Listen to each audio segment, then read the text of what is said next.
എന്തുകൊണ്ടാണ് ഇങ്ങനെ ഇവിടെ വിദ്യാർത്ഥികൾ വിദേശ പഠനത്തിന് പോകുന്നത്? ഒന്നാമത് ഇവിടെ തൊഴിൽ ലഭ്യത ഇല്ല.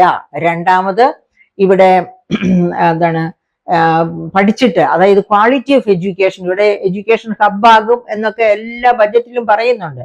പക്ഷെ എഡ്യൂക്കേഷൻ ഹബ്ബ് തന്നെ തകർന്നുകൊണ്ടിരിക്കുകയാണ്. നമുക്കറിയാം എന്താണ് വെറ്റിനറി കോളേജിൽ നടന്ന കൊലപാതക സംഭവം, എന്താണ് നഴ്സിംഗ് കോളേജിൽ നടന്ന സംഭവം, എന്താണ് ക്യാമ്പസുകളിൽ ഓരോ ദിവസവും നടന്നുകൊണ്ടിരിക്കുന്ന അടിപിടി കേസുകളും വെട്ടിക്കുത്തും അതും ഇതും ലഹരി മരുന്ന് മാഫിയായും ഒക്കെ ആയിട്ട് ക്യാമ്പസുകൾ കലാപ കലുഷിതമാണ്.